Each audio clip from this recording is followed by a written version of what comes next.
they put out an album under the name Sons of Angels before they became Crush 40. Mm-hmm. And it is like the most... Every song's about NASCAR. Yeah. Except for Open Your Heart. But they're so catchy. Mm-hmm. And a lot of them you can find on Spotify too, because the albums weren't released in America, they're only in Japan. Yep. But yeah, so I introduced to Crush 40, who basically did a song per game up for like the next few years. Mm-hmm. But along with those, there was other vocal tracks. Yeah. And they always had different singers. And obviously through the Crush 40, I learned more about Johnny Giueli. And I found out that Johnny Giueli was also the singer of a hard rock hair metal band called Hardline. Yes. So I went and discovered Hardline, and Hardline has like one of my favorite songs called like Rhythm from a Red Car. And Yep. I drive a red Ford Mustang. Yep. So that song is dangerous with me because I'm like, yeah. I distinctly remember like coming home from college and like we would like come and hang out and like we'd get in the Mustang and you'd just turn on the song and I'd be like, oh Jesus, here we go again. But the best part was when we're like at a stoplight and we're just jamming out and then people are just like, what the fuck is going on in that car? It's fucking Hardline.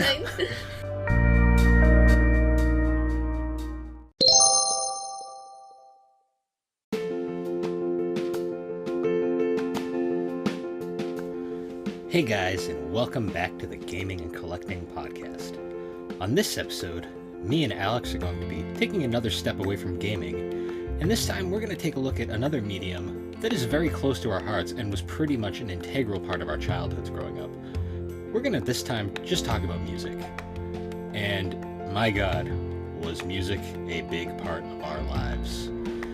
So let's sit back and we're going to just kind of discuss basically our earliest memories and how it kind of shaped our lives over the years. But anyways, guys, thanks for joining us as we discuss, in this case, the music that shaped us. And don't worry, there is some gaming related stuff. Thanks, guys.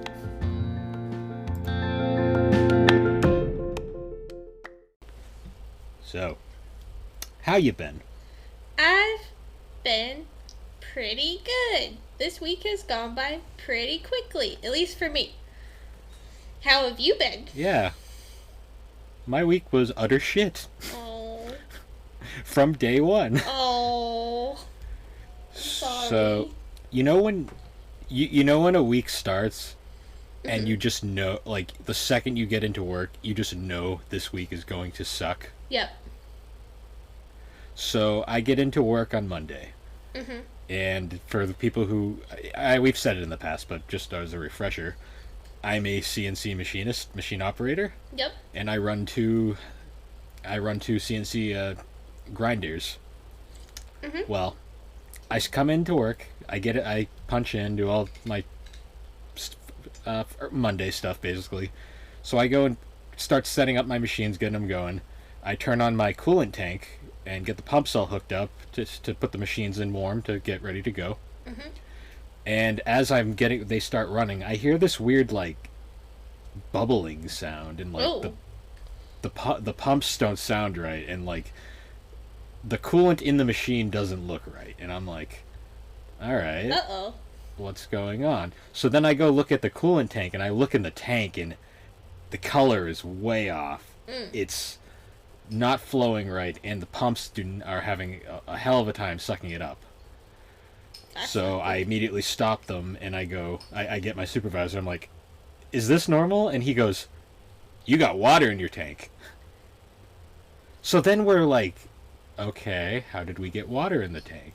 Oh no. So we're like looking no. around, and there's like puddles of water all around the area on the floor. So we're like looking up, we're like, okay, the ceiling must have leaked. Where did it leak? And as I'm like mopping up the floor and getting ready to, and kind of just like getting a pump ready to, because at that point I had to pump out the tank. Yeah, no. Because that oil is completely contaminated and unusable now. Yeah, oh, that sucks. So as I'm doing that, all of a sudden I step away for a minute and I just hear water trickling. I look up and there's just a stream of water coming out of the AC unit and ceiling right above the tank. and it's not stopping. Like, it's pouring Oh in. my god. And I'm like, that's how it happened. So then I can't drain the tank out until it stops. So I'm like there with like a bucket, basically holding a bucket in the air over the thing, Oh my god. just to stop. And then it starts, multiple drips all of a sudden start happening, and I'm like, the hell? So I'm like, I've got pans set up over the opening on the thing, because of course the drip is right over the frickin' hole in the tank. Yeah. Because of course it is. So, like, an hour later, it finally stopped. Oh my god. And I spent the rest of the day, like, cleaning out that tank, like, draining it and, like, Oh my pumping out the water. god. Yeah, this was how my Monday went. That sucks. Well, good then thing I you find caught out- it, though, because, like, I bet you if it was someone who wasn't as experienced as you, like, they would have just let it run. Like, and that could have been bad. Probably, but, yeah, but and then the worst part is I find out they have no oil, like, to replace it. Oh, So no. I'm basically like, oh, good, I'm not gonna get any work done this week. Nope. So I was running other jobs in the meantime. Yep. So then finally Friday, Friday. no oil, still no oil, Oh, no. but we got our solution for the leak, Okay. which was a tarp with a hole in it Oh, no. and a hose Oh, no. that leads into a trash can. That is not OSHA approved. No. And you should have seen me and one of my coworkers putting the tarp up. That was the greatest 3 hours of my day today. We're up there with bungee cords, trying to like attach it. Oh, by the way, here's the other part. That tank used to be like in another location before they used it for my machines, Yep. and the other location it was in also had a leak. So there actually was a Why tarp. do they keep putting it over air-conditioned units? Why? Because we don't really have a choice, because it's how the building's laid out. But what's messed up is there was already a tarp up there for that leak, Yep. and then they moved it over, and another leak right where the tank was. That's the most chaotic situation ever. Oh, I love it. Yeah, there is multiple tarps just all over the roof of this place because the ceiling leaks They everywhere. just need to tear it down. Oh my god. I've been on the roof before, and it's sketchy up there. Oh too. my god. Well, is it a flat roof? Yeah. Yeah, that's why. But they just their shit. it's got like rubber. It's got like rubber patches on the top of it, and they sink when you step on them. And it's like, this is not good. This is not good food. Yeah. So that's how my week went. And you know how I make up for having a shit week like this? What? I watched Fruit Baskets finally. Because I need to replace all that annoyance with depression. How depressed So are I just you? went off for about 6 minutes about how my week went. So how's your week been? It's been good. I got my Amazon Prime Day orders, and I got a broom, and it's great. It's like a broom, but it's like, oh wait, hold on. None of the audience listeners can see this, but it's basically, well, this also came with it. It came with this little brush. But if you can She's see, like, I got a broom, and she shows me a hairbrush. well, And I'm no, like, it's not hairbrush. See, it's like they're rubber. It's like all rubber. So I used it on my carpet in my bedroom, and this is pretty gross. And the amount of hair it picked up was disgusting. It was gross, and I had it in my room. So this thing is better than a vacuum. It works great. But there's like a broom version. But this is just the dustpan version. But there is a broom version. I'm not a psycho wielding a hairbrush, I swear. So my week's been great because I got that. And I got some other Prime deals. And it just wasn't that... it was a pretty good week at work. So I had the opposite week of you. Oh, and if you're wondering, yes, I'm still watching One Piece. And I just keep rewatching the episodes. And I've already determined that I'm just going to start watching the subs. Because I can't take it anymore. And I want to watch it. So I'm doing it. See, that's why I waited. That's why I waited for Fruit Baskets to be pretty much over, so I can just binge it. I can't wait that long. That will be like years. I know. I can't do it. I think the final. I'm pretty sure the final episode of Fruit Baskets comes out this weekend for anyone who's interested in when we're recording this, I guess. Yes. Well, the final episode of One Piece is to be determined. Who knows? It's never gonna end. It's not. No, eventually it will end because Luffy will become the king of the pirates. That's what's gonna happen.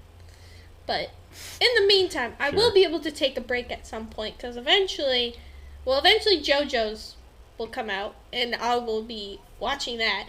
And then eventually My Hero Academia will be finished coming out and I'll watch that. And then hopefully at one point Haikyuu will come out with their next season and then I'll watch that. Yeah. So maybe by then the second season of Yashahime will be out and I'll be able to finally know what the hell's going on. maybe. And then I also have Black Clover. So I have a lot now. It's like I'm in this kind of rut of where I just don't want to watch anything else. Like I want to stick to what I like.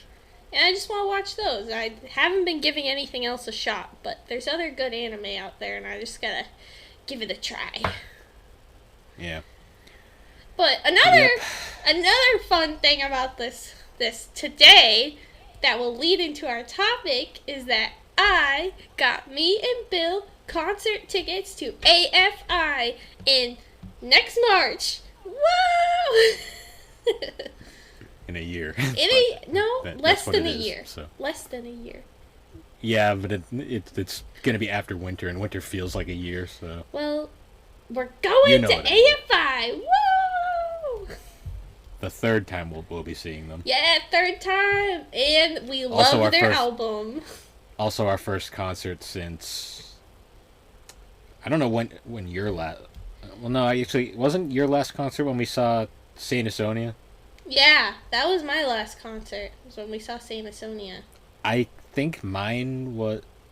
It was either that or it was when me and Mom went to go see Bowling for Soup. Yep, I think Saint Asonia was after that. So I think it was. Yeah, because it was like right before Christmas. Yeah. Right before everything went to shit. So. Yep. Hiccup. Yeah. Hiccup. Well, anyways, fun transition here. I feel like this intro was a little chaotic, though. Just saying. Well, because I had things to say.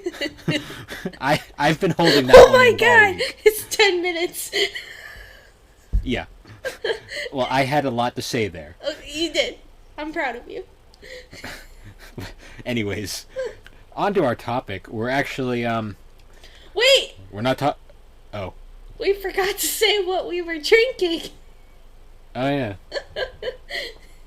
I'm drinking Branch water. Amity Island. Oh. No, Amity Island from the Washashore Beer Company. It's that one that I don't like that I keep buying by accident because I forgot. So there's two flavors. There's the green one and the purple one. I like the purple one, but I keep forgetting and I always buy the green one instead. And I'm always like, oh, this is one I don't like. It's probably because it's green. Maybe. It's like ginger lime. Yeah. Me. It's not. It's for not you. awful, but it's. I like the other one better. Well, I'm drinking a Angry Orchard hard fruit seltzer in peach mango. It's pretty good. But anyways, back to what you were saying. Topic time. So, this topic, we're going a bit out of the box with this one. So gaming will be kind of referenced later on, but our topic for today, going off of that little spoiler for the future, was we're talking about music today. Yeah. Because music, besides gaming and anime, like nerd culture, music is probably one of the biggest like influences on our lives. Yeah. Since growing up, because we grew up in. So our father is a musician. Well, he's not a musician by trade, but he's always played in bands. Yep. Like, he's a bass player. We grew up like going to all the barbecues with the band playing, and our dad was jamming, and it was always an experience. Yep. So music has almost always been like a huge like influence on our lives because our dad always music's always going on, like everywhere. It's almost always playing. Yep. Sometimes we'll have like a concert DVD on or something. Yeah. And then our mother is also a very big music fan. Yep. So we kind of were just getting like music from both sides. Oh, like, yeah. Always. Like, it's just kind of, we grew up around it. It's always just been a big part of our lives, and it's definitely influenced us to this day, too, with our music taste and everything. Yeah. Like, a lot of people don't realize this because I never posted much about it, but I actually, before I was super big into video game collecting, I had a CD collection that was like over 4,000 CDs. Wow. Now it's all in storage because I needed the room for video games. But Oh, God. And a lot of people also, not a lot of people have picked up on it, but in my blog posts, I always hide records in the background. Yeah. A, for stylistic purposes, but B, also because I want to keep, like, I want to put my music tastes, kind of, like, my music influence kind of in the background as well. Yeah. Sometimes, though, you'll notice in the comments someone will be like, oh, I know that band. Like, oh, good music choice. Like, I'll Anytime I'll I see put, that like, in the comments. anytime, ironically, I put an AFI album, someone always like, AFI! Yeah! Because AFI is great. Yeah. But, yeah, so what was interesting, though, about growing up was, I won't lie, my music tastes in the beginning were utter garbage. Weren't all of ours, though, growing up? I mean, Well, we 'cause listened when to you grow up, Kids Bop! Ugh. The Do original we want to talk about Kids. kids? Yes. Do we want to talk about Kids Yes, Bop? we do. Especially for the fact that I know, like, a lot of people, It's know still Kids... coming out. Well, no, but the fact it's still coming out. But that's not what I want to talk about. It's the fact that in the original Kids Bop, it wasn't always just sung by only kids. There was this strange man and this maybe a Yeah. lady, and they sang, and the kids were just the background singers. And that was the original Kids Bop. And I think it went on for like the 10 Kids Bop, and then eventually after, like once it got into the teens, it transferred to like the actual just kids actually singing it. See, I But always we remember the guy listened to from. janky, creepy man Kids Bop. See, I always remember the guy because of that Uncle Cracker song. Yes. You're like, follow me. It was like, why is? Why are we- It's funny because as a kid, I didn't realize it was those weren't the actual versions of the songs because when you're a kid, you're stupid. So I always was like, I always questioned because for some reason I had that Uncle Cracker album too. Yep. I don't know. Kids, I guess, but I always remember that one song. It was on both, and I was always like, "Why does the Kids Bop one sound weird?" Yep. And then I you always realize- remember that because it was always like the most popular. Like, ironically, a lot of those albums nowadays, if you took them, they're like almost like memes. Like all the songs in them are like memes nowadays. Because I think the first song on Kids Bop 1, I'm probably wrong about this, but I think the first song was All Star. I think it was. I think you might be right about that. And I really need to Kids Bop 1. Oh man. It's funny though because Kids Bop was like the other because there was the two big like recurring like There's mix a CDs. fandom page for Kids Bop. Of course there is. It has no But, comments. Kids Bop album. Oh my god. It was All Star. It was What? All Okay, Star. I knew it was All Star. Oops, I did it again. Steal Ugh. My Sunshine. Bye Bye Bye. My Love Is Your Love by Whitney Houston. Slide by the Google Doll. Living La Vida Loca. See, I Kiss remember. Me. What is with the Shrek songs? Why are there all Shrek songs? Fly. They knew it was Shrek. They knew Shrek was love and Shrek was life before he was Shrek. Fly by Sugar Ray. Bring It All to Me. Black featuring NSYNC. Believe by Cher. 1 Week by the Bare Naked Ladies. Crush by Jennifer Page. She's So High by Tal Buckham. And I Want to Love You Forever by Jessica Simpson. See, it's funny because a lot of these What- songs, in hindsight, really probably aren't the greatest songs on a Bill, Kids album. There was when you two. really There was 2 discs. There's 2 discs, and one of the songs that must have been a was- special. That must have been a special edition because the one I had was a single disc. I'm pretty certain it was, but some of these are great. There's I Want It That Way, What a Girl Wants, Balimos. I remember What a Girl Wants. All the Small Things. I remember that. It's funny because we'll be getting to that later, but That's the Way It Is. Blue, Dabu D, Dabu Da. all right. Yeah. So Bop and The rest aren't that great, but Yeah. So, but anyways, I- Kids Bop. That was oh man, I remember Kids I Bop. just remember the weird old man. Like, the weird old man that was just singing with a bunch of, like, children in the background. Like, I didn't realize they toured too. they toured with the old man? No, not I don't know. I know Kids Bop toured. Oh, with, yeah. I know Kids Bop tours with, like, the young kids now. You want to audition to be a Kids Bopper? You can do that. I'm good. But yeah. So then another classic CD from that like just screams the '90s was Now. Now that's what I Oh. call music, Yep. which was and- basically just Kids Bop. It was Kids Bop but with actual music. Yeah, well, it was just basically. Now that's what I call music. Is just like the today's top hits playlist on Spotify. Pretty much. It was just a CD that compiled the top hits of like. What was popular at the time? Yeah, and it's kind of nuts. I don't know. Are they still making them? I think so. But do you remember, like, you'd always get the Infomer commercials? And it would be like, now that's what I call music! And then it would, No, like... they do, because I remember I was at the mall not recently, this was like a couple of years ago, but I remember because I was walking through the CD section, I saw Now 69, and I just laughed. Nice. But, anyways.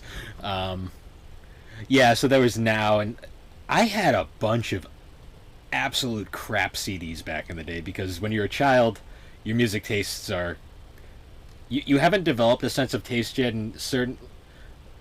Your ears, I guess, it's hard to say, because I don't really know how... It's your brain, and I guess ears just develop, and you change your tastes, I guess. Yep. It also has to do a lot with what you're subjected to, but I always remember I had some really shit CDs back in the day.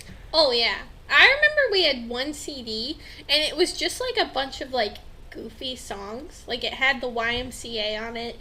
It had Yeah. the Witch Doctor on it. It had, Ugh, like... yeah. It had, like, all these, like, goony little songs. I don't remember what it was. I think it had, like, the chicken dance on it, and it was just, like, a kid's CD. I remember that. I remember we had fucking Backstreet Boys CDs. We did! It was, like, Backstreet Boy, NSYNC, Black and then I and think we Blue. also had what's his name? McCarthy? Jesse No, no, McCarthy. no. Oh no, Dream Street. Dream Dream Street. Street. That's what it was. Is that still a Ugh. thing? No, they ended real fast. Well, I'm assuming they ended, but, like, I they, think their like... manager was like a freak or some weird shit. I read about it years ago. But He's a super freak.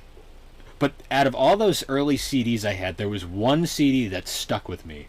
Yep. And I consider it my gateway CD into music, because Yep. it's the only CD from that set that I still own to this day. Mm-hmm. And that was Under the Table and Dreaming by the Dave Matthews Band, Huh. which I have on vinyl and I've featured in my blog a few times as a background element. But it was particularly the song Ants Marching Yep.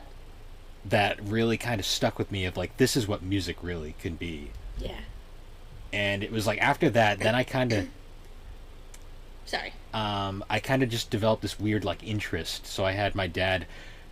This is back when we could burn mix CDs. Yeah! Back in the day, because we're not quite old enough for mixed tapes, but No. we had mixed CDs. We did, and our dad That's was that a that professional. that shows our age. And I always remember, I still have this mixed CD. I need to find it at some point. Oh my god. But it was green, and like the whole disc was just green. I loved it. Yep. But I remember because it was like, it had the Animals on it. It had Alice in Chains, the Beatles, Yep. Three Dog Night, like just all these like cool different bands, and it was like I'd listen to that CD on repeat all the time, just because that was like, it was like I was opening a new world. It was all music from the past and some modern stuff, but mostly like the old stuff. And it was like your perception of music just changes, and you're like, music is an art form, Yeah. and you start thinking more. But before I go farther than that, let's hear about your early music days. Oh. Well, I thought we were already chatting about mine. I mean, because we shared a lot of the same CDs. We did, but you had some of your own, too. I did. Well, I had a lot of things that Mom would just, like, give me that was, like, popular. Because I remember I had, like, Kelly Clarkson, I had like Avril Lavigne. I'm assuming her second album, because her first album is garbage. I think her first album is the one that I had. No, that was the one that American Idol forced her to do, like, and like she had no control over it. Yeah, I think that's the one. Oh, I heard that one's garbage. So. I don't know. Maybe. I don't know. Because the second one's the one that had like Since You've Been Gone on it or whatever. Oh, okay. Then I didn't have that one. I had whatever album Since You've Been Gone was on. And I had Avril Lavigne. We had a lot of Avril Lavigne. She was a skating boy. She said, "See you later, boy." But then I also had like some. Mom also. So Bill is now a huge fan of My Chemical Romance. Oh, but actually, before we get there, I forgot one of the other CDs I had that I still have. Yeah. I had the first POD album with that song, you know, like the Alive song on it, and I always remember that one being really weird. An odd inclusion at the time. Yes. But anyways, you were talking about My Chemical Romance. I was talking about, so I remember Mom had gotten me, well, we had shared My Chemical Romance CD, and I remember that was like a big thing that I was into when I was younger, and it's funny now, because now, like, there was a period of time where you're like, I'm not gonna listen to My Chemical Romance, because now we'll get into it. We'll get into it. Now you're a bigger fan than I was. Yeah, and me and Mom are going to see them next September. I know, you lucky duck. It was supposed to be last year. Well, it was just the timing was bad because like I would have like if it was a lot. I don't want to talk about it, but anyways, no. I also remember having like the Black Eyed Peas, which looking back, I listened to one of their versions for the win. I listened to one of their old albums, like, and I'm just like, why did Mom let me listen to this? This was not appropriate for a child. There's someone's lighting off fireworks. Oh, well, what the hell? I can't hear Anyways. them. Well, it's almost 4th of July, so, gotta bear with it. It's not even dark yet. I know. Well, that's one thing, too. This is a tangent, but why is it still freaking bright outside, and it's, like, going on 8 o'clock? Because daylight savings, but... that's what you're mad about. I thought you were mad about the idiots lighting off fireworks in the freaking daylight. You can't even see them. I mean, like, that's annoying, too, but also, like, why is it so bright out? It's bright out when I wake up, it's bright out when I go to sleep. What Alex, the hell? As someone who worked third shift for 2.5 years and barely saw the light at all, I'm not complaining. Alright, well, you go back into your little hole of darkness anyways. Okay. Well, anyways. And I remember another one too was I had, what's the band that does, Evanescence! I had Evanescence, and the first Evanescence album, also known as the only one that's really good. Yep, that was the only one, I think that's the only one I've ever actually listened to, and, Wake me up. I like how we both went for the same song. Well, it's funny because my favorite song on the first Evanescence album is it's either Tourniquet or Pull Me Under. Yeah. Damn. Now I kind of want to listen to Evanescence. Well, she just put out a new album, and I've heard it's pretty good, so I might have to listen to it. Soon. But anyway, yeah, that was kind of. I had a much more, I guess. So it's funny. You were into the music. You were into the music early on that I got into later on. Yes. Because I kind of, the second our father made me that mix CD, because he made you one too. Yeah, but all my songs on there were like really trolly. Like, yeah. Dad was trolling me because it had like tequila on it. It had that weird like circus song that scared the crap out of me. Like, yeah, but yours was actually also meant for good intent, and mine is meant for bad trolly intent. Well, no, because I knew what I wanted. You were like, because I didn't know. No, you wanted a CD because I got a CD. That was it. But so anyways, sorry. Because of that though.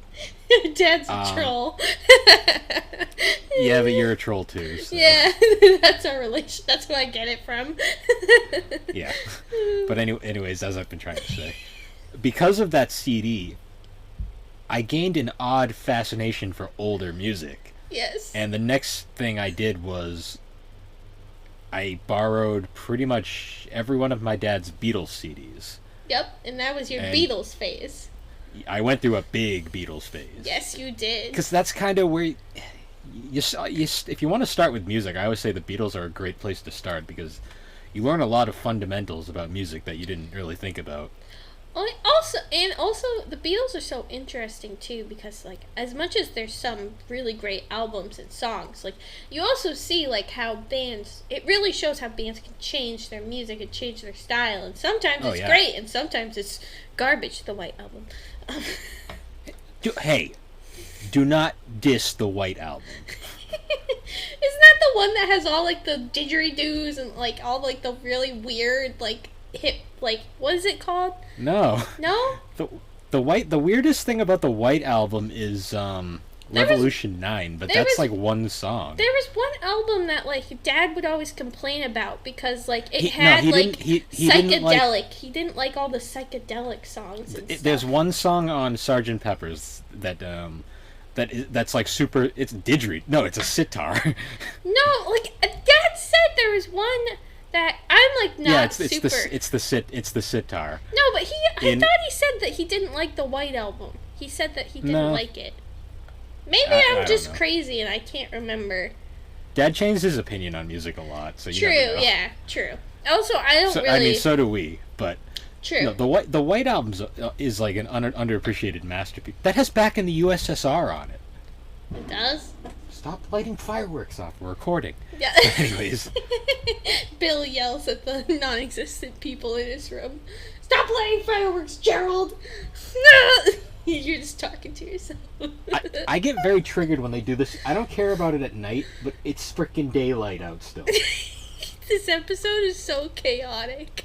Oh my god. I had a rough week. I know. I had it's a just very like, rough week. It's just like, I don't know if I'm just really tired or like I don't. This week is just Alex, chaotic. have you listened to our podcast? You're Uh, always tired. True. Well, it's because I record on Fridays and I'm sleepy. It's been We've recorded on Tuesdays and you've been sleepy. well. Tuesdays are just as bad. Yeah, I know. Well, anyways, Okay. so besides the Beatles, there was also the Who. Basically, like all the classic bands, and then Deep Who? Purple got me into like hard rock, and then Rush. Rush. Let's talk about Rush for a minute. Yep. So Basically, Rush is the soundtrack of our childhood. yeah. Yep. Rush has been probably one of the most integral bands to our entire like growing up, because our dad is a massive Rush fan, Yes. and as such, both of us are massive, Rush fans. fans as well. Granted, you didn't quite get into Rush right away. I didn't know, but as I got into Rush when I went to college. Your That's- music, so it's kind of weird. Alex's appreciation for classic music kind of came in later. Mine came in earlier. Well, in my theory for why I got appreciation of this classic music is that I was going to so many parties where you just listen to trash, like that's just like rap and like all this Yeah. like dance music, and you just start just like, this sucks. I want to listen. So like you don't want to listen to the same thing you hear on the radio. You want to listen to something different. So, and that's kind of how it happened. That's how I really started divulging into new music. Different music. But with Rush, so Rush was insane because like that was like the first really hard like not quite, well, I guess they're kind of metal, but they're more rock. They're like really hard rock, almost metal. Yep. But they're also the first band that I really listened to that was like progressive. Yes. And it was how I got my like addiction to progressive music. Yep.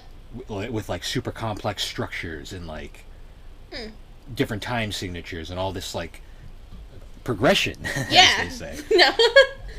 But it was also the first time I ever heard a song that was more than 10 minutes long. Oh yeah. Because Rush 2112 is a masterpiece. Yes. And every Rush album is phenomenal. Like that was kind of one of those bands that you could like I really like kind of bonded with our father over, like when we long car rides, because usually he'd put a Rush album on or something, Yep. and we'd just be able to dissect it because I always said Rush was like the greatest drummer of all time, the Oh, greatest yeah. bass player of all time, and the most underrated guitar player of all time. Yep.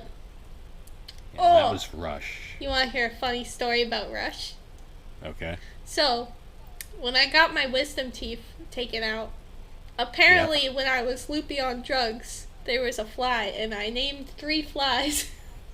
I named a bunch of flies after the members of Rush, and the nurses were so confused, and Mom was just like, okay, but yeah. So funny story is that I was really high off the painkillers, and I just started talking about Rush and nicknamed some flies after them.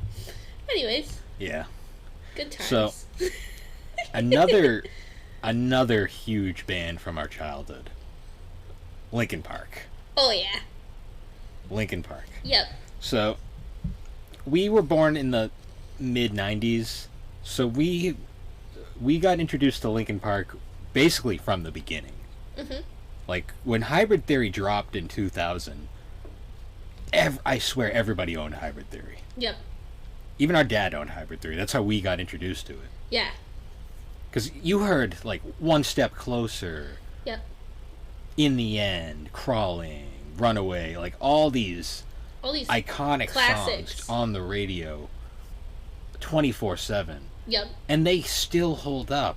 Oh yeah. Like, I can go back and just like go on Spotify. Like, one thing I love to do is I love to go on Spotify and just like shuffle an artist, because then you Mhm. just get like this awesome mix of songs, and like some of them like you just like forgot about, and you're just like, oh my god, this is such a good song, I forgot about it. Or like it will have you listen to songs from albums you haven't really like delved into. Oh yeah. I love So can we doing talk that. about how Linkin Park has one of the most insanely like confusing libraries of music? Oh yeah. Yep. Like their first 2 albums are so similar, Yep. and then they just went completely in a different direction. Yep. And I remember back in the day when those albums like Minutes to Midnight, Thousand Suns, Living Things, Mhm. when those 3 first came out, I hated them. Yep. Like I just could not get into those records at all. Yep. And then I don't know if it was just maturing or like growing up a little, but I Just went back and music listened to them taste later. changed. Yeah. And you're like, wow, these are really good. Yeah. Like Minutes to Midnight has some amazing songs. Mhm. Actually, one of my favorite music moments ever. We were listening to Minutes to Midnight in the car. This is before Alex really got into Linkin Park, super hardcore. Yep. And she was like, "Why are you listening to the Twilight song?" And I just looked at her. I'm like, "Twilight song? This is Linkin Park." And she's like, "But it's in Twilight 1." And I'm like, "Okay." And it was Good in to know, I Twilight guess. 1. It was. It was, but it was just, I was like, I'm sitting there going like, "This is Linkin Park." Yep. What are you talking about? It's the Twilight song. And then I remember because then one of our we'll get more into this in a later podcast, but we had went to a concert to see Yep. Linkin Park, and it opened Alex's eyes because like she became a Linkin Park fanatic after Yep. that show. But I also became 'Cause that another was- band fanatic after that show too. Yeah, we'll get to that. We'll get to that later. Oh, was it 30 Seconds to Mars? No. No, I joke. Jesus. The tour we went on was was Linkin Park. It was the Linkin Park's Hunting Party tour, but they did like a joint tour with 30 Seconds to Mars. Yep. And we'll get to the opening act later. But Yeah. I always remember that show because that show was lit. But Yeah. we'll get to that for an actual podcast talking about that. Yep. We're not going to talk about concerts just yet. Tune in No. to another time. But yeah. So the Hunting Party was insane because that was like the whole going back like to their Yeah. hard rockin' roots. Yep. And then One More Light came out, and Yep. do you want to talk about One More Light? I mean, I think we should, cause in the So One One More Light. Oh boy, you I want to talk hated about it. an album? Oh, you had like a meltdown over it. I was so upset about it. But I think I had kind of went through what you went through with the other albums that you weren't a big fan of, and I was kind of like, that was my phase of going through that and going, that I will not accept this. But Yeah. looking back oh at my it, god, I remember I sent her because the first single for So the thing with the Hunting Party was it was like a throwback to their old roots, because it was super heavy Yeah. and like it wasn't new metal like their first two albums, but it was definitely alternative metal, like, and Yes. it rocked. But it also had like more like poppy songs like they'd been doing recently, so it was a good mix. Yep. But I think the problem was that album attracted back all their old fans who had kind of like stopped listening. Yeah. And then when they go to the next album and the first single, ironically titled Heavy, comes out, Yep. and it's like modern pop. Yeah. And I remember I laughed my ass off when I heard it, because I was like, they're just trolling again. Yep. And I sent it to you, and you had like a straight up meltdown. You were like, why? Yeah. Why are they doing this? Why? I was one of those people who was very upset. But looking I was back more at laughing because I was kind of like, I'm like, this is shit, but I kind of like it at the same time. yeah. But then But, looking back at it now, though, Well, it's in hindsight, I don't want to say, but unfortunately, because he had passed away shortly after its Yeah. release, and I don't want to say my opinion changed because of that, because it really didn't. no. I would say the same for me. I think I definitely listened to it differently, but in the end, like, I think I kind of just more accepted. I was just upset in the beginning, and I kind of accepted, because there is some really great songs on there. One of my most favorite songs is on there. Which one? I'm brain farting, but I know what it is. But it's just like it's the last song of the album. Oh, Sharp Edges. Yeah, Sharp Edges. I was just I brain love- farting. so, It's my favorite. three It's of my my- favorite three Linkin of my- Park song. I love that song. Three. It's not my favorite, because my favorite's actually, ironically, my favorite Linkin Park song is actually shit. What's it called? It's the last one on. It's when you're trying to think of it, you can't think of it. It's the last one on the Thousand Suns. This is gonna bother the hell out of me if I Wait, don't. I'm looking it up. The Catalyst. No, the Messenger. The Messenger. Oh, shoot. I missed it. The- Yep. It's the acoustic one, like right Yep. at the end. Oh, it's the one that's like. "Da-na-na-na-na-na." Yep. That's one of Chester's greatest vocal performances, in my opinion. That one is really good. The Messenger. I love that is song, so good. and then from One More Light, actually, one of my other favorites is I love the song One More Light. No, I like One More Light too. And then Talking to Yourself. I love talking to Talking to myself. Yourself. That one is really good. The album grows on you. It is a slow burn. It definitely It's does a slow burn. grow. I wish I had taken more time to listen to it the first time around, but especially now, listening back at it is like so depressing to listen to, because it just but what's even more depressing is listening to Mike Shinoda's solo album that came out right after that. Oh, I couldn't even do it. I just I tried, and I just I got upset. Like, I was just like, this is too sad. That album is beautiful in its own right, but it's also it is incredibly depressing to listen to. Oh yeah, both because of it is those. very much like the words of a man who doesn't know what to do. Yeah. No. And it's really sad. It's like It's so sad. Anyways, guys, we're gonna take a quick break and we'll be right back. We're gonna take a break to cry. All right, we'll see you guys. See ya.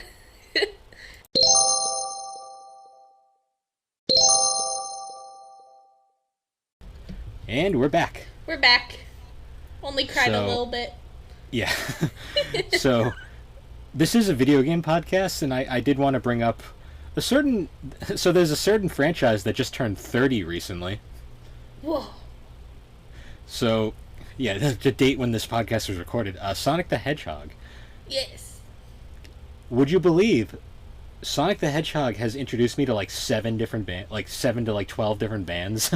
I believe you, because if anyone has listened to played a Sonic game and has listened to the soundtracks, they'll know why. Yeah. So, from like Sonic Adventure on, the music direction, like Sonic games have always, say what you will about Sonic games, but the music is always phenomenal. Oh yeah, it's always been bomb. Yeah. But so from like Sonic Adventure on, that's when like we really started getting some crazy music artists, because that was the introduction of Crush 40. Yes. Which is Crush 40 is basically, it's a Japanese American like hard rock alternative metal band formed by one of Sega's music guys and guitarist Jun Tsunoi, Yep. and American singer Johnny Gioeli. Yes. And they did the opening to Sonic Adventure 1 called Open Your Heart, and it's like this rockin' song that it's the first thing you hear when you play that game. Yep. And then they did another, like, a whole bunch of songs for Sega's NASCAR arcade game. Yep. And they put out an album under the name Sons of Angels before they became Crush 40. Mm-hmm. And it is like the most... Every song's about NASCAR. Yep. Except for Open Your Heart. But they're so catchy. Mm-hmm. And a lot of them you can find on Spotify, too, because the albums weren't released in America. They're only in Japan. Yep. But, yeah, so I introduced to Crush 40, who basically did a song per game up for, like, the next few years. Mm-hmm. But along with those, there was other vocal tracks. Yeah. And they always had different singers. And obviously, through the Crush 40, I learned more about Johnny Gioeli. And I found out that Johnny Gioeli was also the singer of a hard rock, like, hair metal band called Hardline. Yes. So I went and discovered Hardline, and Hardline has like one of my favorite songs called like Rhythm from a Red Car. And Yep.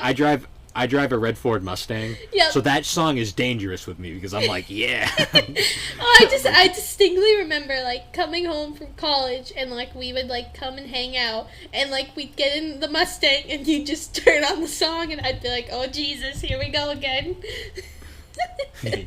But the best Meanwhile- part was when we're like at a stoplight and we're just jamming out and then people are just like, what the fuck is going on in that car?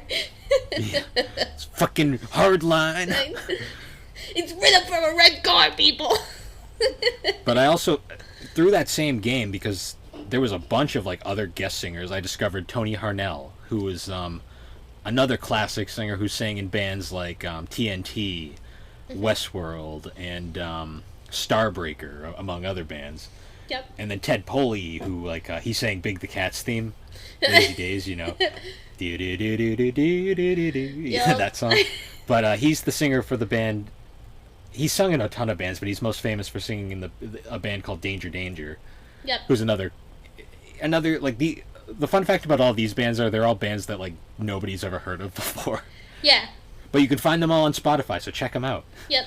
Definitely check them out. And that's just Sonic Adventure 1. Because Yeah. then Sonic Adventure 2 had probably Crush 40's most iconic song ever, Live and Learn. Yep.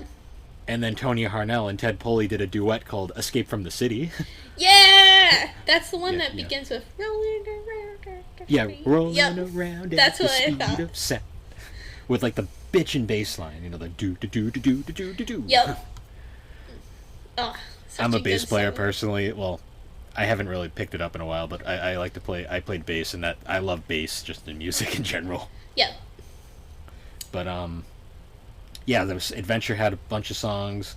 Adventure also had the Eggman song, Eggman's theme, like I am the Eggman, which was sung by Paul Shortino, who was another singer, who was actually the singer of another '80s hair band called Rough Cut.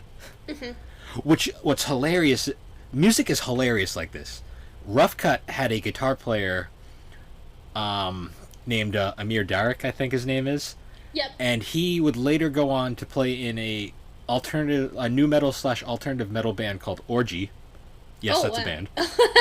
Yep. I've And heard. then they later went on to form Julian K, which is another one of my favorite bands of all time. They're like this electronic like rock band. Yep. But they did 2 songs for Sonic games as well. Huh. They did the Team Dark's theme in Sonic Heroes, This Machine, Yep. and then they did one of the themes in Shadow the Hedgehog. And then, like, it keeps going on. Like, the list goes on and Oh yeah, on with all wasn't these... didn't like Sonic 06 have like that band called like Zebrahead or Yeah, something? Zebrahead. They did the main theme. Yep. Yeah, Zebrahead did a song. Shadow the Hedgehog had Power Man 5000 did a freaking song. Yep. And Magnify, one of my favorite bands that no one's ever heard of. They did the song All Hail Shadow. Yep. Oh, Sonic 06 had Akon in it, by the way. It did? Yeah, he did What one of the song? main... It was the one that no one cares about. Is it the, like, Silver's theme? No, that was Dreams of an Absolution. That was someone else. Oh, okay. I wasn't People sure. like that that was one. the only poppy one that I could think of, so I was just like, I can't even remember the Akon song. I just remember he's in it for some reason. oh. I like. Which oh, is I'm gonna saying a listen lot, to 'cause- Dreams of an Absolution after this. Oh, I haven't listened to that song.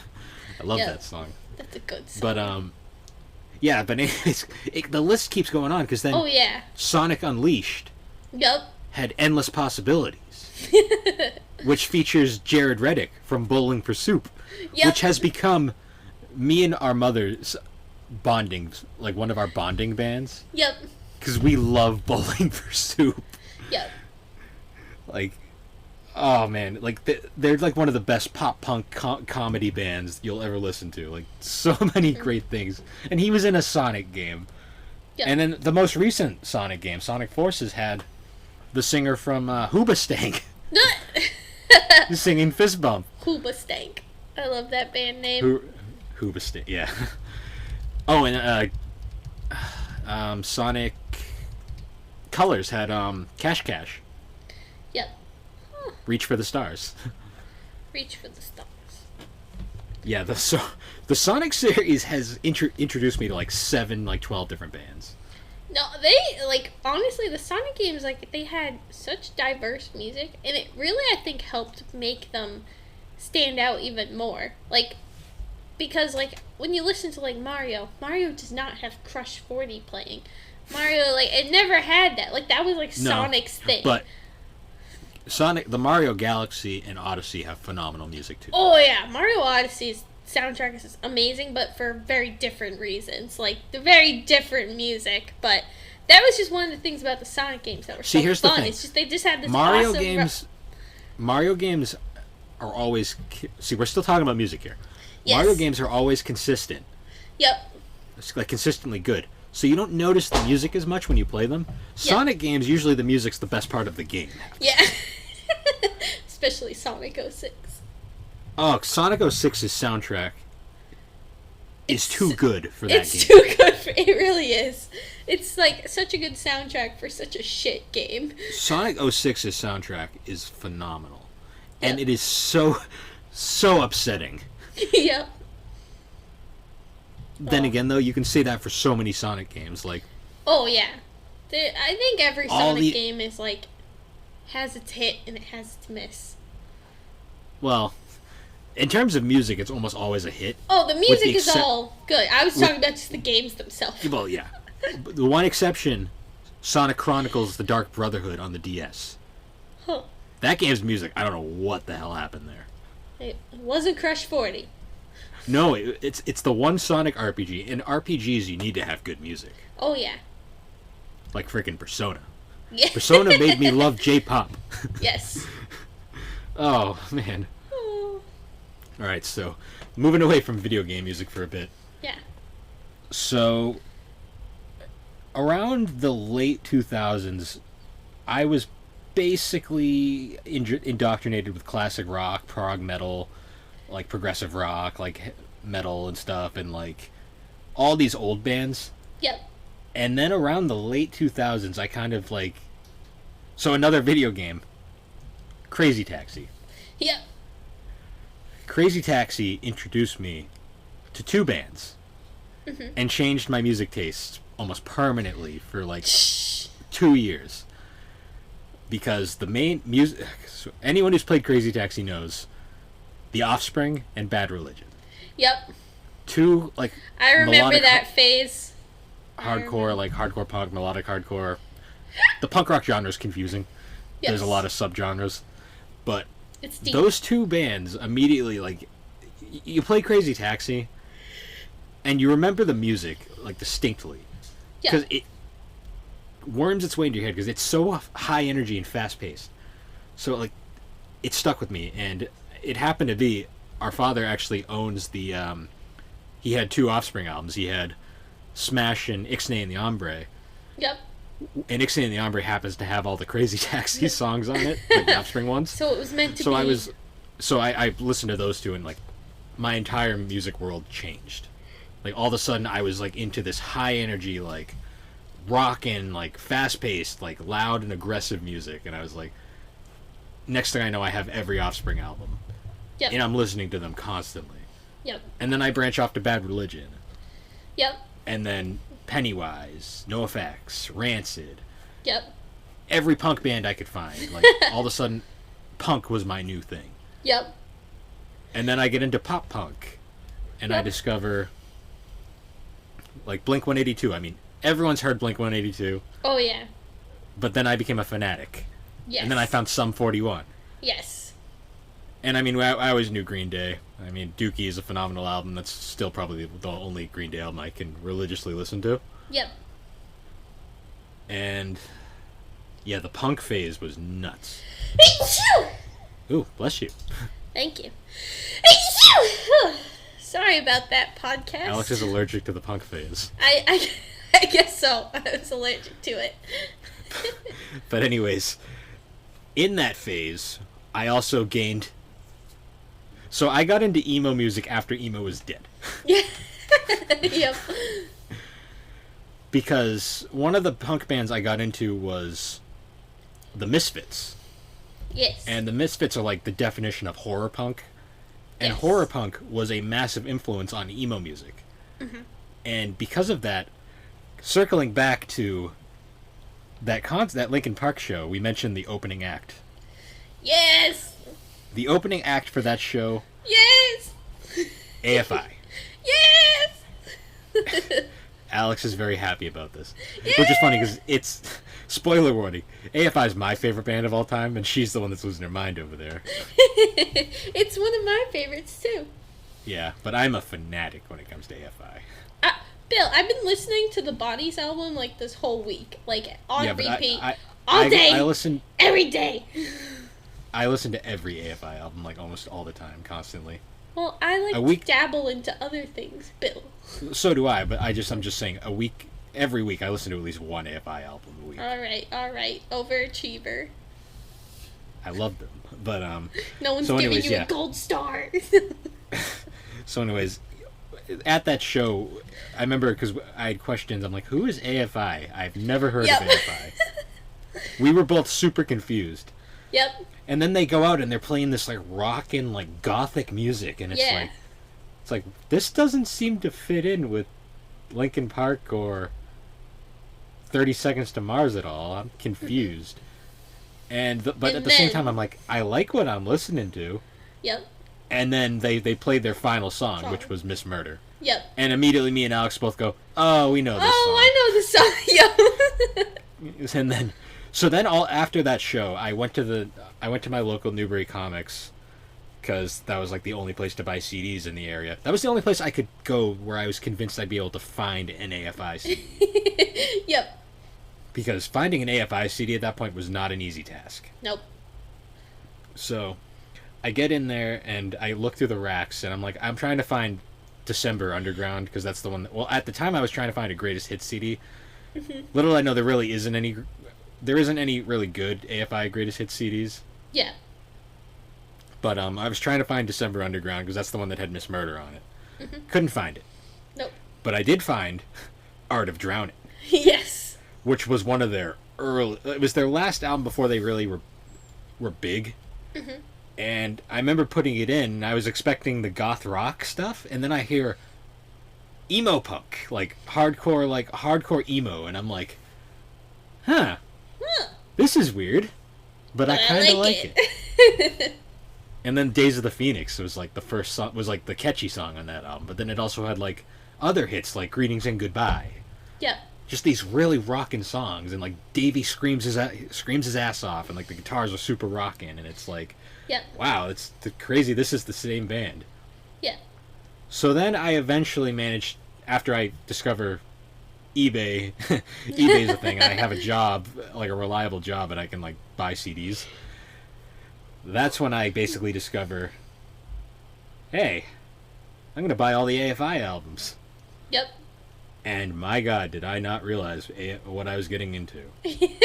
So, AFI is a fun band, for one reason. No two AFI albums are alike. Nope, not a single one. Not at all. other than maybe the first two. Yep.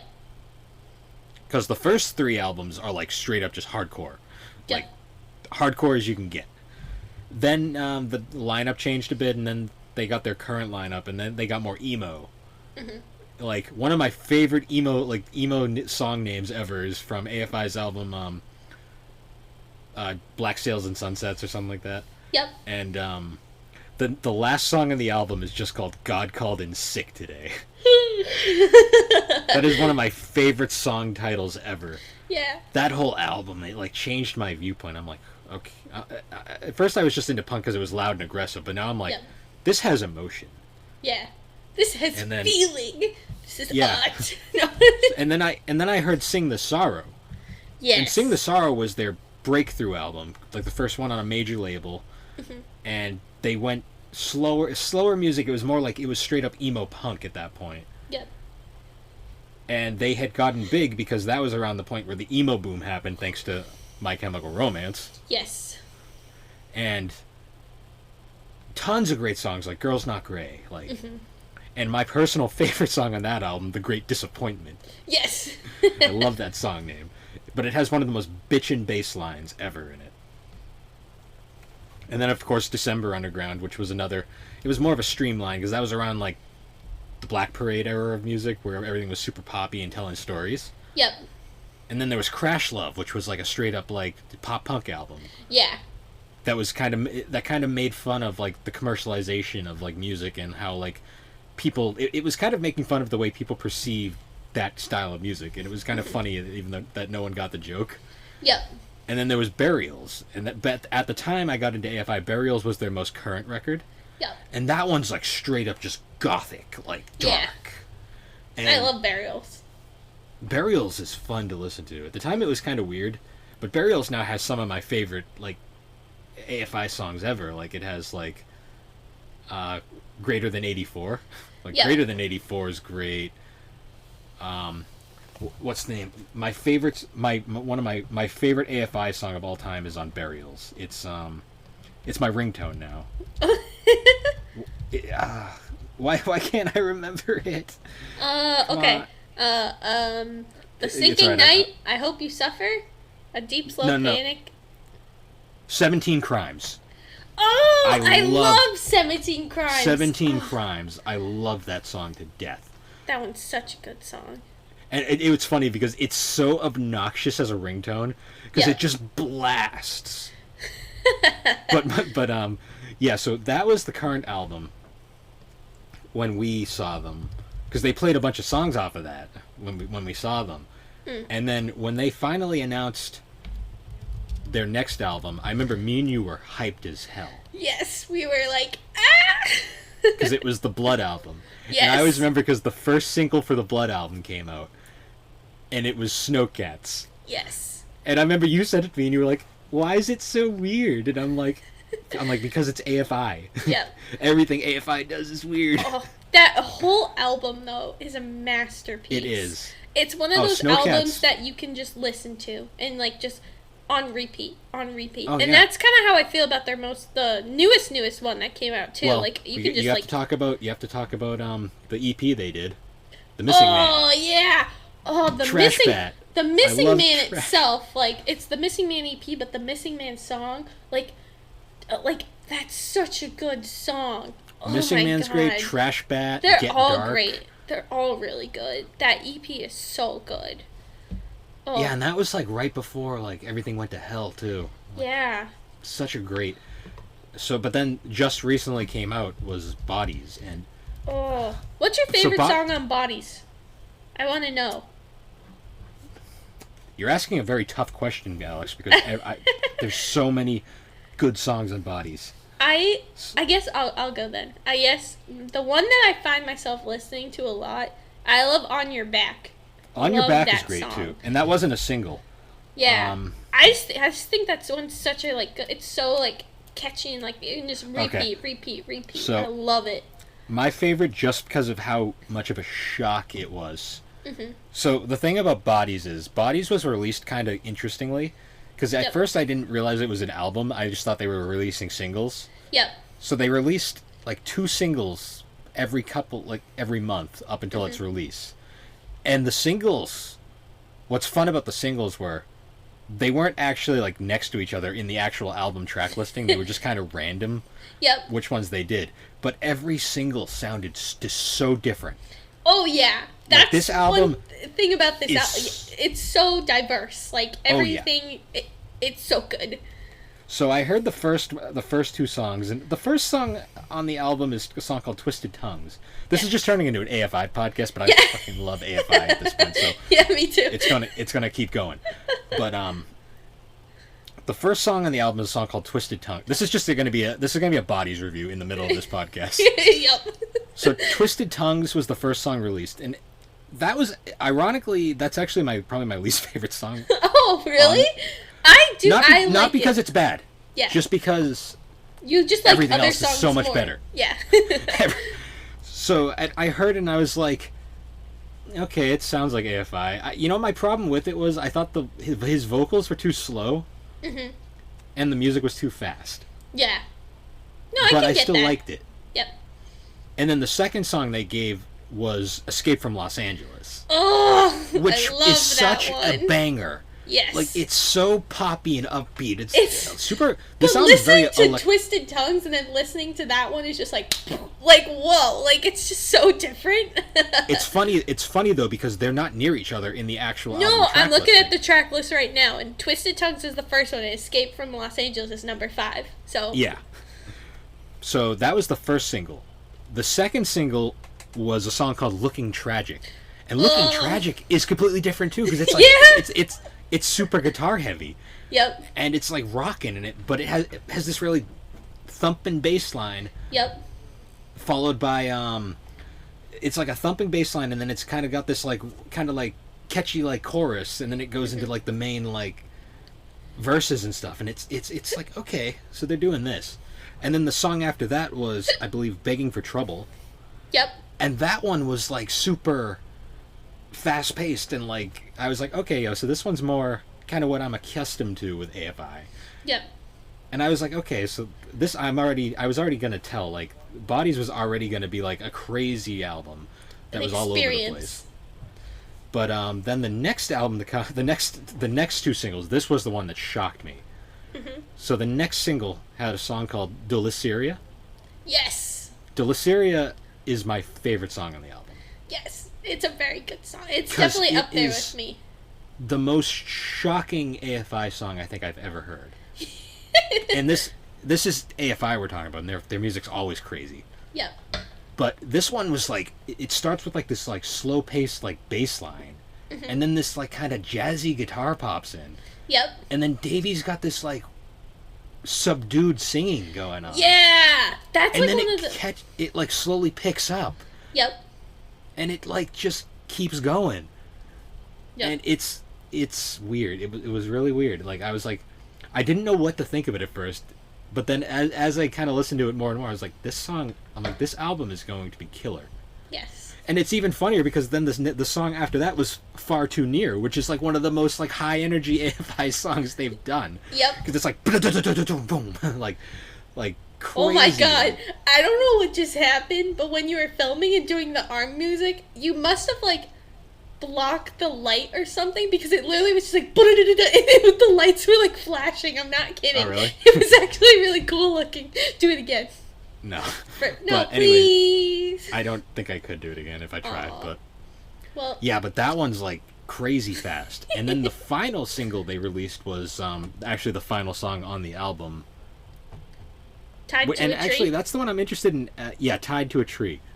That's the one I'm still kind of. I love the album, but I'm still kind of. That's the one that I'm still trying to get a grasp on. Yeah. I like it, but I'm still not sure what I like about it. You gotta listen to it if that more. makes any sense. No, I get it. Yeah. But it's funny too, because then there's other like songs that weren't singles that are really good, like On Your Back. Yeah. Back from the Flesh. Yep. Death of the Party. I love Death of the Party. Death of the Party. That's the best name on the album, I would have No to say. Eyes. Death of the Party. Party. I don't know. I like Escape from Los Angeles. 2020. The Death of the Party. I know. Accurate. That's funny. But you know what the best part is though? I was listening to basically all those singles on repeat, like getting ready for the album's release. Mhm. And the day it finally came out, I rarely buy CDs anymore because Spotify's a thing now. Yeah. But I always buy AFI CDs just because I want to support AFI. Yeah.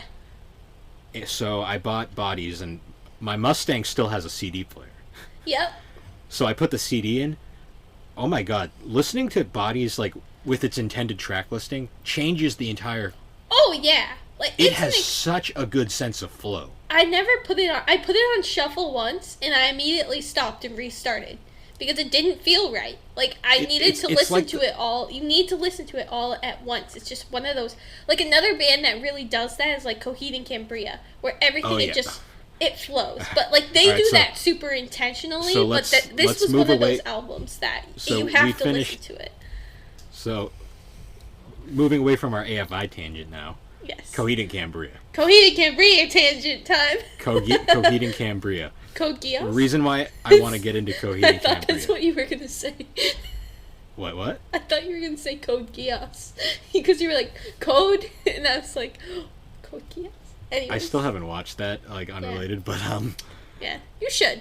Anyways, I'll get to it at some point. But anyways, Coheed and Cambria. yep. What a trippy band. Oh yeah. So, fun fact about Coheed and Cambria. Our dad got us into Coheed and Cambria. Yep. Like most Like- albums. That is like probably one of his favorite bands of recently. It is his favorite band. It has to be. Like it has It's to one be of there them. between that and Rush. Like are probably tied, I would say. But oh my God, Coheed and Cambria is just like every album is just so good, and you Well- gotta listen to it in order from Yeah. beginning to end. So Coheed and Cambria's. So in music, there's, for the people who don't listen to music, there's like a term called a concept album, or Yep. a rock opera in some cases, but more concept album, where it's basically an album that tells a story Yep. through the music. Coheed and Cambria is a concept band. Yes. There's Like, not a they're single every- album that doesn't tell a story. Well, no, there's one, Oh. Which one? which is actually my favorite Coheed and Cambria album, ironically, but Wait, which But, one is that? The Color Before the Sun. Oh. You know, you got Wait. Spirit Kid. Oh, that one isn't a story? No, that because so all the albums are based off of a story called like the Armory Wars, Yep. which has a comic series too, and it's all written by the band's lead singer. Mhm. But so all the albums are in that like story, like they're all connected together. Yep. Then Color Before the Sun is the one outlier because that wasn't just an original album, Yep. but it's a really good original album. Oh, it is. It's And- so it has some of the most bomb songs on there. Mm. Like you said, you got Spirit Kid. You got Spirit Kid, Islands. Island. Yep, Island. There's Just a the ton album of in really- general. It's very But, good. They've since then they've gone back to doing Armory Wars like storylines again. Yeah. But they recently did one of the most hilarious songs to Oh, come out I know over what you're talking 2020 about. was Jesse's Girl Part 2 or Jesse's Yes. Girl 2. Yep. And this was, I guess, based off of like they had like an Instagram like thing where they like made a joke about doing an album of sequels to songs they didn't write. Yep. And they actually got Bruce. who did Jesse's Girl? What's his name? Is it Bruce Spring? Oh wait, is that No, an no. actor? No. Bruce Springsteen's it's not Bruce Oh, Springsteen. okay. I don't know why that came up in my head. No, Jesse's it's girl. Wait, What? I'm typing it. Rick Springfield. Rick Springfield. Okay, that's what it is. I was close because I was thinking the spring and the. So the Bruce. the best part about Jesse's Girl Part 2 is it's literally a sequel to the song, like explaining what happened after the events of Jesse's Girl, and they actually got Rick Springfield to like guest star in the music video and on the song. Yep. And That's it's such so a cool. It's good. so good. I hope they end up doing that album because I just want to hear I their hope- interpretations. I hope so because that would. I be hope it wasn't freaking just a joke. Hilarious. Yeah. I hope it wasn't either because oh my god, like that would be so funny. Oh, did you Alright, and, listen to their latest album though? Vexus. Yeah, I've listened to it. One of pretty my good. one of my favorite songs is on there. Yeah. Old Flames. Nice. That's one of my favorites. That's like my My favorite Coheed and Cambria song. Mine's still The Suffering. Yep. Oh, but that's Just because classic. I love the drums in that song. Yep. Well, I love that whole album because like it has like Welcome Home, Yep. That's Good Once Apollo. Good Apollo Part 1. Yep. Oh yeah, this band also has incredibly like ridiculous like album names.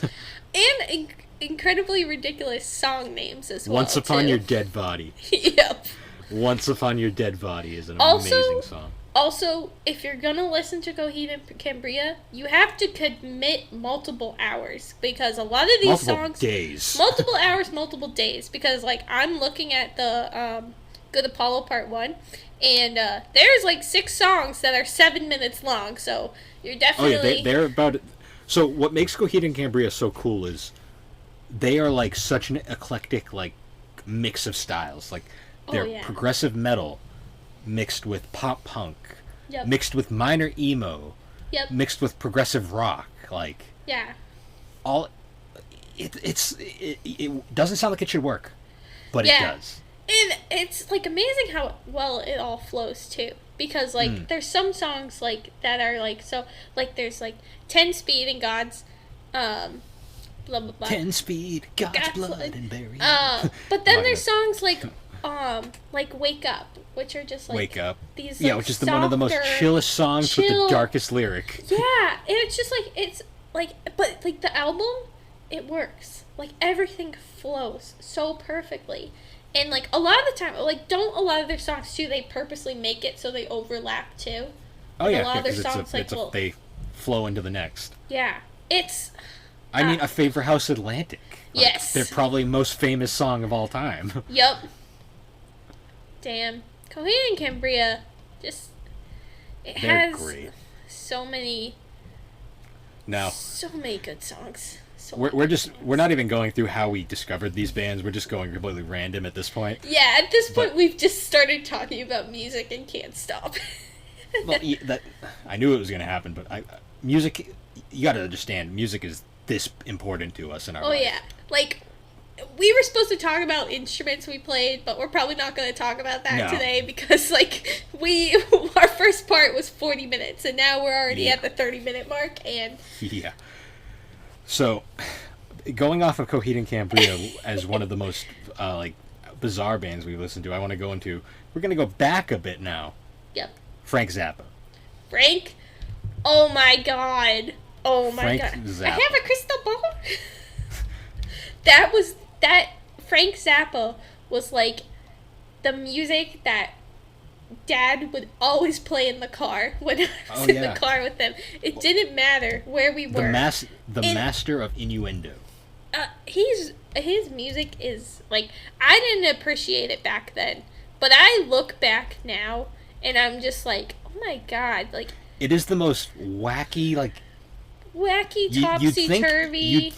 you'd think he was on drugs, but he didn't do drugs at all. That's just who he was. Yeah, he is just this dude. Don't eat the yellow snow. Watch out where the huskies go, and Please don't go. you eat that yellow snow. Yellow snow. And Yep. didn't he have one song on the album too where it wasn't even a song? He was just telling a story. It was like about trees or something. That was Frank Zappa, right? Probably somewhere. I believe it was. It Oh my wasn't God. on. It wasn't on either of so when it comes to Frank Zappa, for someone who's never listened to Frank Zappa before, Mhm. my recommendation is always the 2 albums I always say you should definitely listen to: Overnight Sensation and Apostrophe. Yep. Those 2, hands down, are probably the 2 that I say, like, if you don't like those, you're probably not going to like Zappa. Yeah. You like those, you're in You for like a world Zappa. of some cool music. from You're here in on for out. a world of. You're that about to will go on a trip. change. Yes. It You're- will. It will be a trip. I'm like trying to find it now. Like I'm trying to find. It's still funny to me though that his most famous song is Valley Girl. Yeah. Well, not famous. His most like popular song was Valley Girl, which he did as a joke with his daughter, making fun of Valley Girls. I'm like trying to find it. Also, like every album he does is super long. He also has so many albums. Yes, he does. So many albums. Like, I have yet to listen to everything he's done because there is so much. I don't even know if you could. Like, I'm on Spotify right now, and I'm just like, holy shit! Like, just had Yeah, but definitely like Apostrophe and Overnight Sensation. Trying to find Those are the ones to listen to. Apostrophe Overnight Sensation. Well, and I remember like one thing that was so cool about Frank Zappa that like Dad would tell me like in the car that he like he didn't do it for the money. He did it for the music. Like, yeah. I remember like hearing about how like he would hire all these different musicians to play all these different like instruments. He basically discovered and, like, Steve Vai. Yeah, and like just like and he made no money from the album, but he made this amazing experience. Like, I'm sure he made some money, but yeah, but like he could have made a lot more if he like gone it. He was very much against commercialism and like all sorts of he is a crazy cool stuff. dude. He is a cool dude. His mind was he was smart. Like the dude could compose, and he was a killer guitar player. Mm-hmm. And then before he died, he was doing like orchestral music. Yeah, he just did it all. He did it all. Yeah. And Frank Zappa, I just remember like I just remember all the car rides. And Dad would put it on, and like I just remember listening to Frank. I just looked up Apostrophe, and I'm just like looking at St. Alfonso's Pancake Breakfast, Cosmic St. Debris. Alfonso's Pancake Breakfast.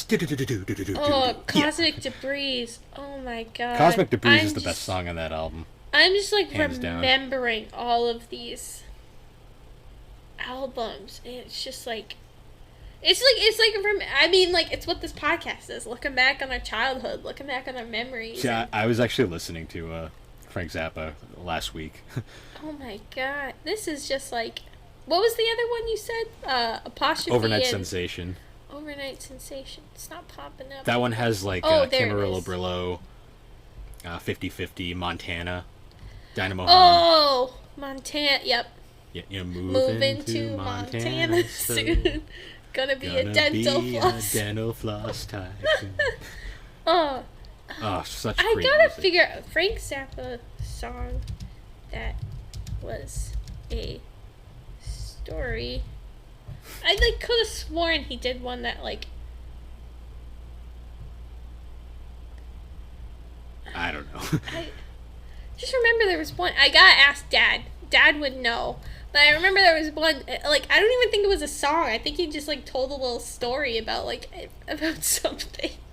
I don't know. Frank Zappa is also responsible for one of the most iconic songs in, like, music history. What? Smoke on the Water. Oh, yeah! Because that's about...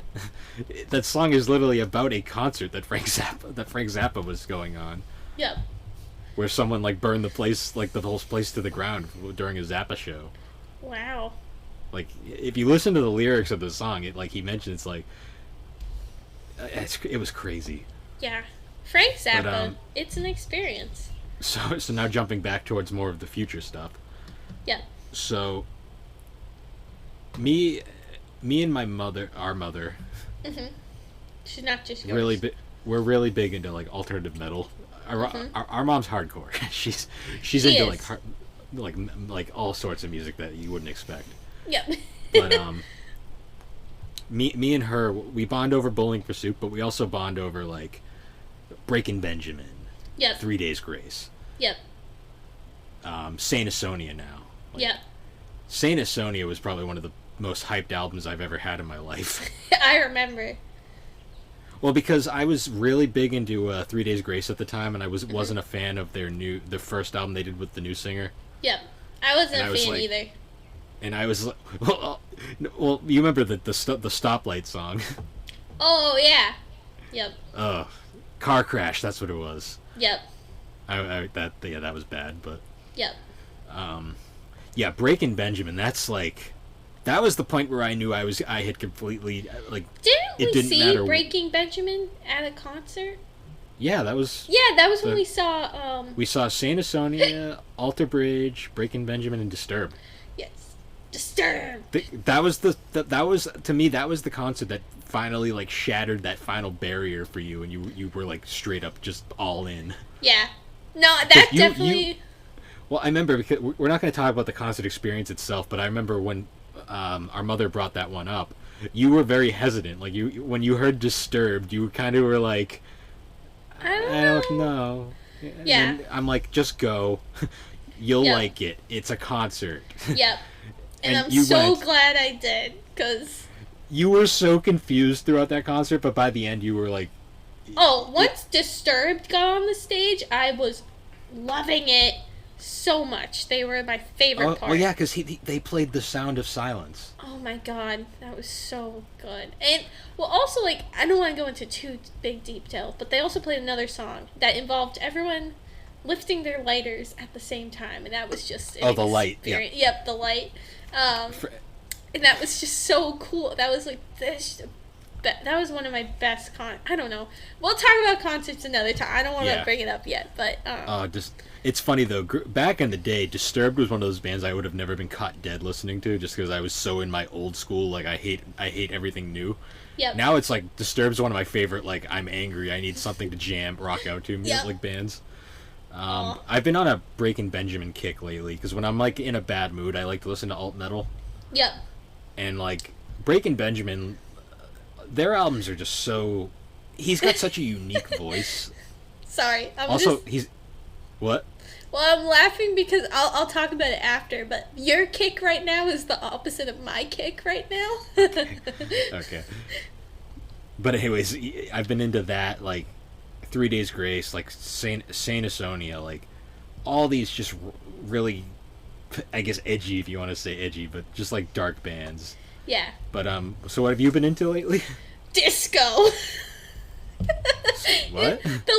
Remember the last time you were here? I just was playing all this disco music. Oh, I was you're playing still in a bunch disco. I'm still in a disco kick. For some reason, I've just started listening to September. I've started listening to ABBA. I've started listening to, like, all these old disco. And honestly, I'm loving it. It is an experience. If you just want to like listen to some music that was just pure fun and joyful, if you're in the opposite of Bill's mood,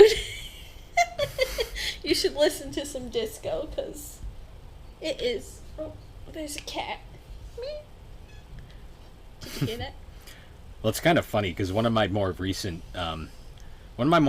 music like trends I've been into is I've recently gotten kind of like I've had a fascination with like electronic music as of late. Yep.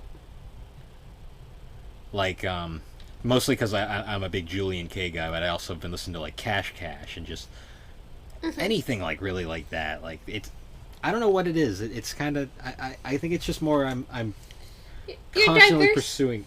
Yeah. I'm always pursuing new music like to listen to now. Yep.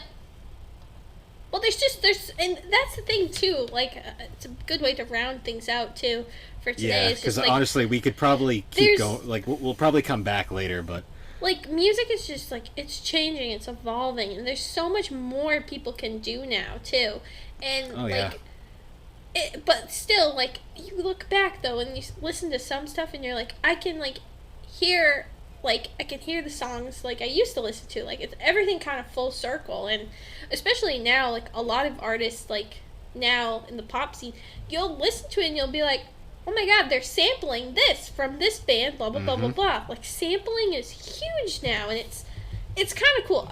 When they sample it correctly and they like contribute to the original artist, Yeah. it's great.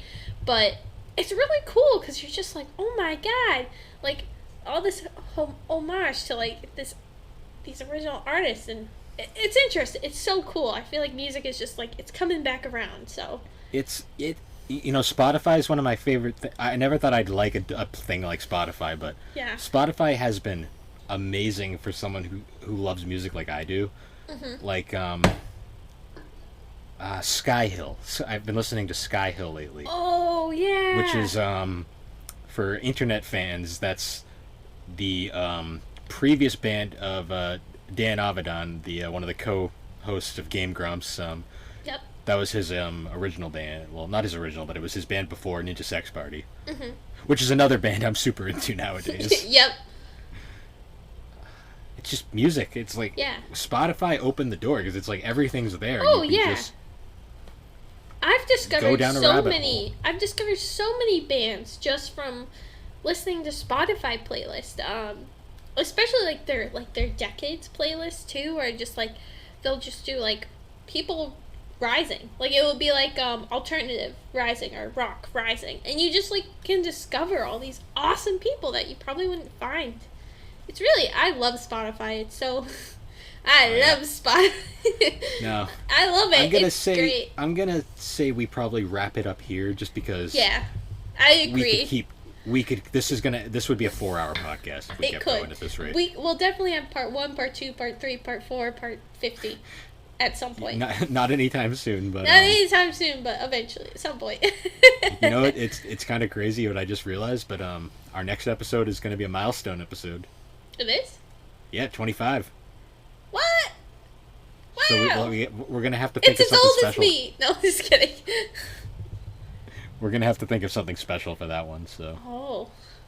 I thought we did something special at like 50 or something. Or No, 100. it's not going to be like a look back and like, but we should think of a good topic for. I'm not saying like something super special. I just think we need to think of a really good topic for 25. We'll think of something. We'll talk about that off mic. Yep. All right. Well. All right. Anyways, guys. This was a trip. Oh yeah, this is an over and like this is almost like a 2-hour. We definitely long. we definitely hit the hour mark. I think it's still not quite the anime podcast yet. I don't know. We might have. I don't know. We'll have to see. We'll have to. I'm interested. Oh, boy. But it was a fun one. Oh yeah. No. AFI for life. AFI for life. We're going March 1st in Boston. Woohoo! Yeah! If anyone else is going, let us know. Or don't. Or don't. Actually, don't. 'Cause we don't like to talk to people. That's not true. That's not true. You know what's boy. making me laugh? His mom's What? listening to that and she's going.